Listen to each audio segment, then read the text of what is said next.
E chegamos então ao livro 7, que é o caso Champmathieu, né, dos Miseráveis. A gente tá quase terminando o livro da Fantine, então vai faltar só mais uma parte, que é bem curtinha, vai ficar pra semana que vem. Eu acho que não dá nem 30 páginas, e é bom porque aí a gente dá uma descansada, né, dá pra ler rapidinho. Acho que algumas pessoas já até emendaram uma leitura na outra, antes da gente entrar então no livro 2, que é o Cosette. Então, aqui, ó, Contragolpe tem 26 páginas, acho que é isso. Vamos à parte de hoje. No último episódio, a gente deixou, então, a Fantine, né, na enfermaria lá do Sr. Madeleine. E ele tinha acabado de descobrir, pelo Javert, que um homem tinha sido preso, né, sendo Jean Valjean.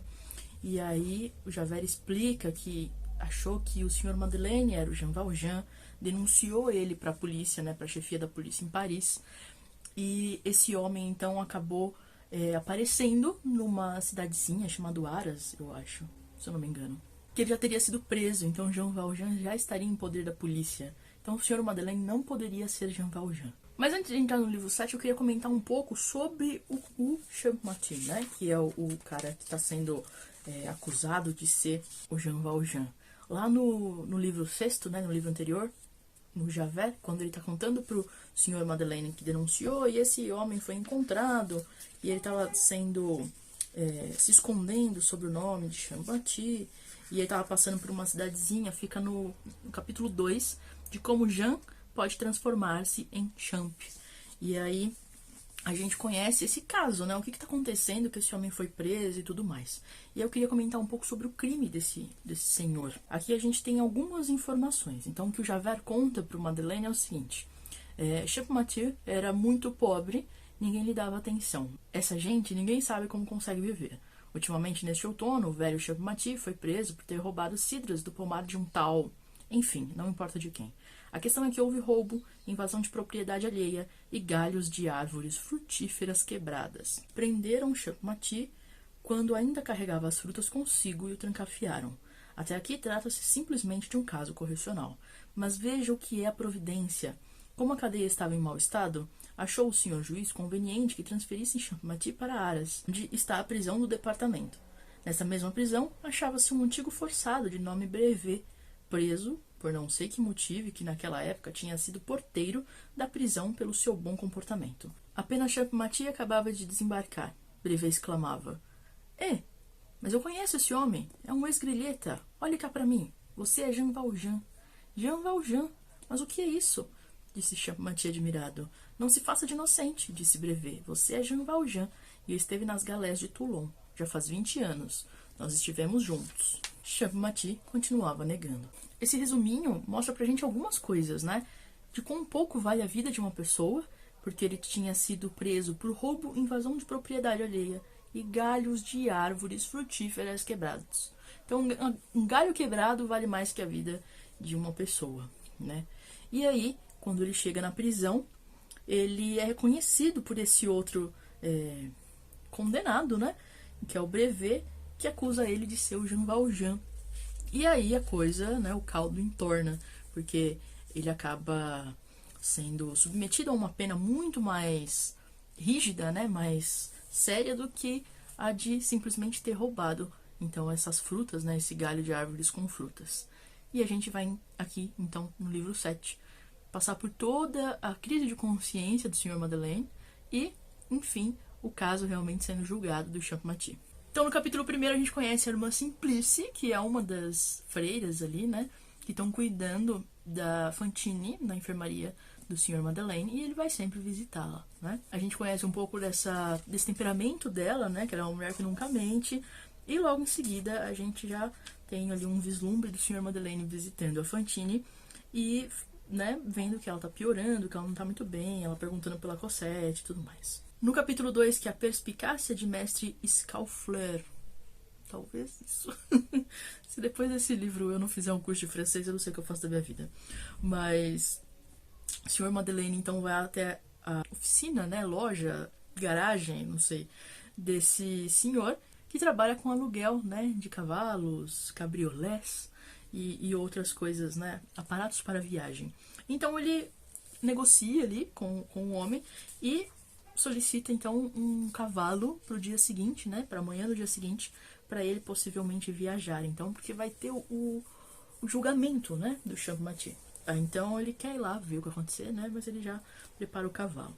E o capítulo 3 é um dos mais interessantes, né? A tempestade de uma consciência. E a gente vai começar a ver tudo o que acontece nesse breve lapso de tempo em que o próprio Jean Valjean fica ali, né? Com a própria consciência relutante, vou, não vou, fico, faço mais bem indo ou ficando. Então ele tem ali uma crise muito séria de ele deve assumir esse crime, não deixar que um inocente pague por isso, ou fica ali mesmo, já que o homem cometeu um crime e foi para lá por causa de um crime, né? E aí eu achei muito engraçado que a primeira frase do capítulo 3 é: o leitor sem dúvida já adivinhou que o Sr. Madeleine é o próprio Jean Valjean. Então a confirmação do Victor Hugo para que o Madeleine é o Jean Valjean só vem aqui, né? Ele deixou inúmeras pistas em todas as últimas partes que a gente leu, desde que ele deixa o bispo lá em Jean, né?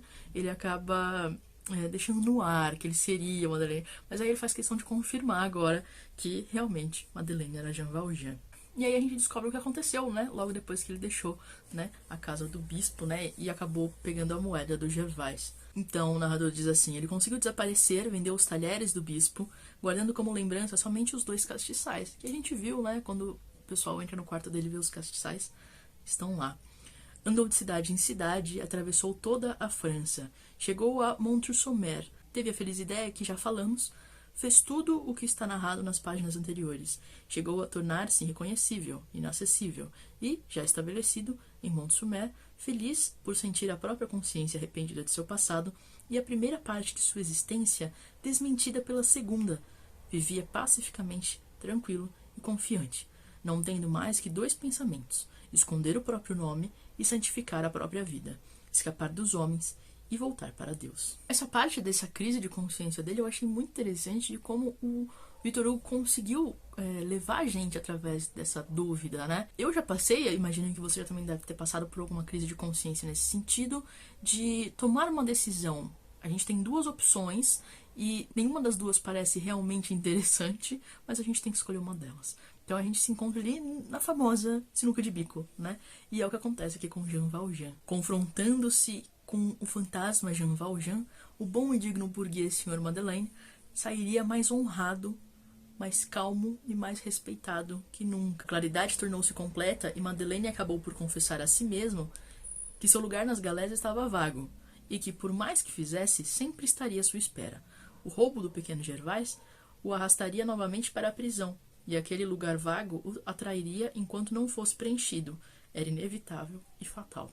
Então ele vai e vem, ele decide se entregar, ele decide ficar, ele acha que ele vai fazer um bem melhor ficando então na cidade, continuando a contribuir para as pessoas, para que elas tenham que comer, enfim, porque realmente a gente viu que isso foi sem dúvida uma coisa que ele fez pela cidade, né?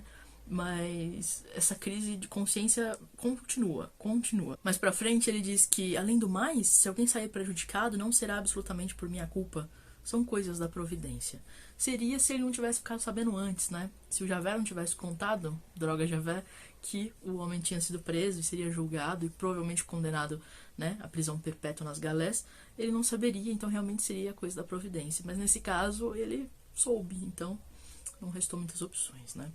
Para ele realmente se tornar a pessoa que ele almejava ser, ele teria que se entregar. Então, mais pra frente, ele diz que acabou por confessar a si mesmo que tudo que acabava de decidir em seu espírito era horrível, que deixar as coisas correrem ou deixar Deus conduzir os acontecimentos como fosse de seu agrado era simplesmente uma monstruosidade.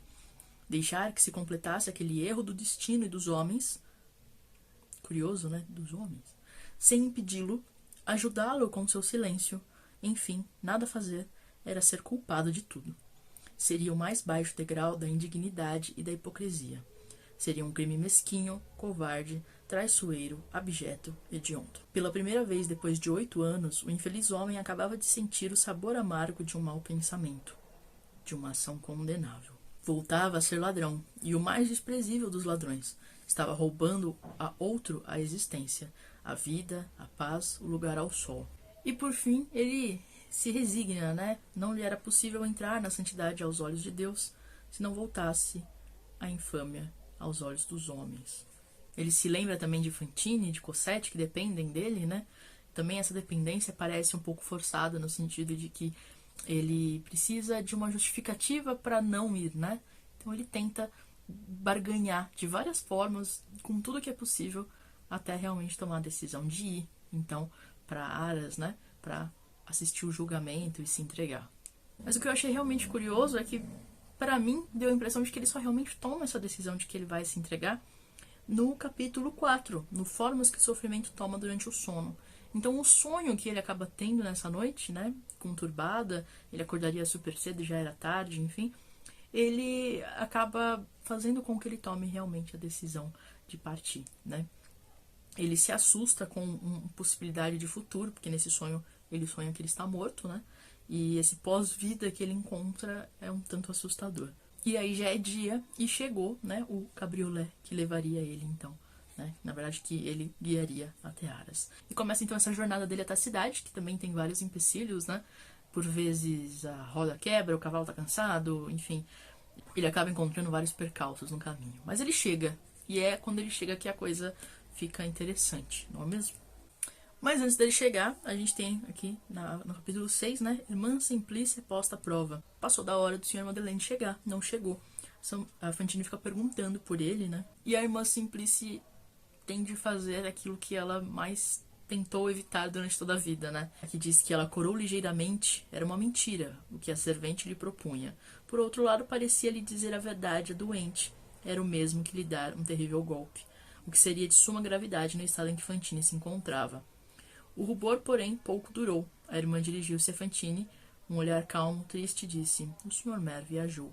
A servente pede para dizer que ele está ocupado, né? E ela conta a verdade, né? Então, e aí Fantine desconfia que ele tenha ido buscar Cosette, né? Pobre alma mal sabe da verdade. Confesso que esse é um ponto para mim um tanto irritante do livro, porque seria uma forma simplista de acabar com toda a trama, mas de todo o tempo que Fantine ficou de cama e tá lá na enfermaria e que o Madeleine tá lá zanzando pela cidade, já teria dado tempo de pegar uma droga numa carruagem, ir até os Thénardier, pegar a Cosette e voltar. Ele não foi, ele ficou mandando as cartas e tudo mais, não teve retorno, pediram dinheiro, ele mandou dinheiro, enfim. Nessa história, sei lá, passou o quê? Uma semana? Se não mais, né? Então, é uma, sabe, vontade de chacoalhar o homem, meu filho, vai lá buscar essa criança. Mas não, ele foi viajar então pra salvar o Valjean errado, e Cosette continua então com os Thénardier, apesar da esperança de Fantine, né? Ai, é difícil, viu? As partes mais com a carga emocional, acho que mais pesada do livro, né? Enfim, ele chega então lá ao julgamento, né? Acaba entrando lá, porque ele é reconhecido pelas pessoas das outras cidades também, por ser o maire de Montsumer e ser, né, o Sr. Madeleine. Tem a lenda precede o homem, né? Então tem toda essa questão. E aí ele começa, né, a assistir o julgamento. É muito curioso que quando ele vê o Champmathieu, ele acha que é ele mesmo, né? Então tem uma partezinha que ele diz assim, ó, julgou ver a si próprio, envelhecido, na verdade nada parecido de rosto, mas em tudo semelhante nos modos, no aspecto, com cabelos eriçados, as pupilas inquietas e ferozes, vestido com uma blusa igual a que usava quando chegara a Dime. Então tem uma coisa ali que ele reconhece nesse homem que também foi dele, né? É como se fosse um aspecto selvagem, ou um aspecto, não sei, talvez embrutecimento da alma da pessoa, do comportamento, nos costumes, pela situação em que eles viveram, né? Eles compartilharam a miséria, compartilharam uma série de coisas ao longo da vida que trouxe para eles essa característica em comum. E ele também reconhece ali no tribunal o julgamento dele mesmo. Então ele diz mais pra frente que nada faltava. O mesmo aparato, a mesma hora da noite, quase as mesmas fisionomias de juízes, de soldados e espectadores. A única diferença era por cima da cabeça do juiz havia um crucifixo, coisa que não se via nos tribunais do tempo em que fora condenado. Quando o julgaram, Deus estava ausente, porque durante a Revolução teve toda uma secularização, né, do Estado, então acabou se tirando, né, esse tipo de coisa. Mudaram até calendário, tentaram acabar com cultos religiosos, enfim, deu tudo meio errado, porque as pessoas já estavam muito acostumadas, né, às suas tradições, principalmente religiosas. E aqui na Restauração, então, a gente tem, né, a volta de Deus ao julgamento. Curioso como o Vitor Hugo vai julgando, né, essas coisas. Tem mais pra frente que ele fala alguma coisa de é bom lembrar que estávamos na restauração. Eu acabei não selecionando pra ler aqui, mas ele falou aqui em algum momento. E aí a gente para então pro veredito, né? É muito curioso ver como uma série de coincidências e a insistência de pessoas no erro faz com que esse homem quase seja condenado, então, no lugar de Jean Valjean, né? Ele, então, seria Jean Valjean, porque Jean era o nome dele, Mathieu era o nome da mãe, e ele teria assumido o nome da mãe, então, depois de ficar preso nas galés, para fugir, então, da pena, né? E aí Jean teria virado Champ, e aí, né? Aí é Jean Valjean. As deduções são ótimas, né? E é curioso também como eles não acreditam na palavra do homem que está ali sendo julgado, mas acreditam na palavra do Galheta que diz que aquele lá é Jean Valjean, né? Com o tempo eles vão encontrando outras testemunhas, né? E um vai convencendo o outro que aquele é Jean Valjean. No final a gente pode entender isso também de uma forma de que grande parte dos acusados, dos condenados nesse momento, nesse período histórico, eram um pouco Jean Valjean. A gente conhece então um pouco mais da história dele, né? Ele fala que ele é um homem acostumado a não comer todos os dias, ou seja, um miserável, né? Ele vivia na miséria como tantos outros. Fazia 3 meses que ele estava na prisão, que ele tinha tido uma filha, e a filha acabou morrendo. Então a gente conhece um pouco dessa vida, né? E aqui mais pra frente a gente tem uma parte que é muito, acho que é revoltante mesmo, né? Onde a gente percebe que durante o julgamento os comportamentos dele acabam se voltando contra ele mesmo pelas pessoas, né? Eles usam da ignorância desse homem, acusando ele de ser uma pessoa muito esperta e fazer isso para ser inocentado, né? Quando na verdade não. Era só mais um indício de que ele era um inocente sendo julgado injustamente. E nisso o depoimento do Javert é muito curioso, né? Ele disse, né? É lido o depoimento dele porque ele já foi embora, mas o advogado leu o seguinte: não tenho necessidade de suposições morais nem de provas materiais para desmentir as negativas do acusado. Ou seja, ele sabe? Não precisa de provas materiais, ele sabe. Reconheço-o perfeitamente. Esse homem não se chama Champmathieu. É um antigo condenado às galés, muito perigoso e temível, chamado Jean Valjean. Ou seja, ele está acima das provas, né? Nesse caso, especificamente, todas as provas são descartadas, afinal de contas não existe nenhuma, e esse homem é condenado apenas pela palavra de 3 galetas, né, e de um policial, que é o Javert. Não é necessário provas materiais, eu sei, né? Então, a palavra dele acaba condenando a vida de um homem à prisão perpétua. Mas aí, eis que vem a nossa cena teatral do dia, né? Que é no finalzinho. Então, Jean Valjean está lá, que é o Sr. Madeleine, e ele chama, né, os 3 galetas, Brevet, Chenildieu, Cochepe, Peile, é francês que me falha. Olhem para este lado.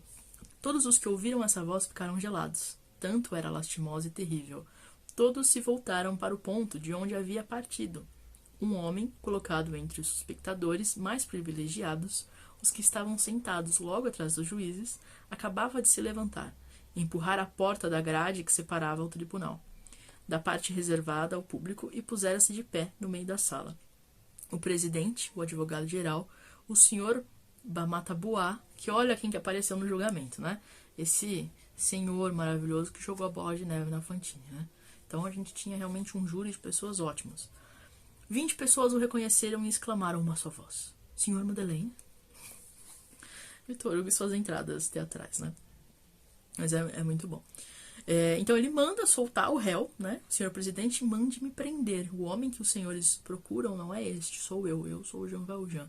Eles acham que o cara tá muito louco, que ele tá, né? Mas aí ele faz um discursão muito legal e aí ele prova que ele é ele, no final das contas, né? E a gente tem, então, o pobre Champmathieu é solto, mas Jean Valjean também não é preso, né? Como ele é essa pessoa de prestígio, as pessoas duvidam, né, disso, e quando acreditam finalmente que ele é realmente Jean Valjean, existe ali um receio e nada é feito. Então ele se retira e fala que sabem onde encontrá-lo, né, quando quiser prendê-lo. E por fim, menos de 1 hora depois, o veredito do júri livrava o velho Champmathieu de qualquer acusação. Posto imediatamente em liberdade, se foi apalermado, crendo todos loucos e nada entendendo de toda aquela visão. Mas acho que é um capítulo muito legal pra gente entender um pouco mais do Jean Valjean, né? A gente veio nessa parte toda onde a gente tinha essa aparência dele também, né? A gente acabou vendo quais foram as ações que ele tomou depois de ter deixado o bispo e de ter chegado nessa cidade, e a gente acaba criando um mito, né? A gente vê como ele ficou bom, como ele ajudou as pessoas. E aí a gente percebe através desse capítulo que ele, mesmo assim, tinha vários conflitos internos muito profundos, né? Ele estava sempre tentando pagar, né, uma penitência eterna dele mesmo para conseguir ficar bem aos olhos de Deus, né, para ficar bem com a sua própria consciência e também não decepcionar o bispo, que o bispo também tem uma figura ali muito importante em toda essa consciência do próprio Jean Valjean. Enfim, é isso, eu acho, por hoje, né? Vamos deixar um pouquinho pra semana que vem. Que a gente lê, então, a última parte, que é o livro 8º, Contra-Golpe, e finaliza, então, o primeiro livro, que é o Fantine. Essa parte, ela é muito, muito, muito curta. Então, ela tem, acho que não tem 30 páginas, se eu não me engano foi 26, né, que eu falei mais cedo. E a gente vai ler super rápido. Algumas pessoas já leram, então essa semana fica pra quem se atrasou um pouco alcançar, pra quem quiser descansar um pouco, descansar. E aí na semana que vem a gente conversa então sobre essa última parte e sobre o livro Fantine como um todo. E aí a gente já pode fazer especulações sobre o que acontecerá com Jean Valjean, qual será o destino de Cosette e tudo mais. Ok? Então, até semana que vem. Tchau.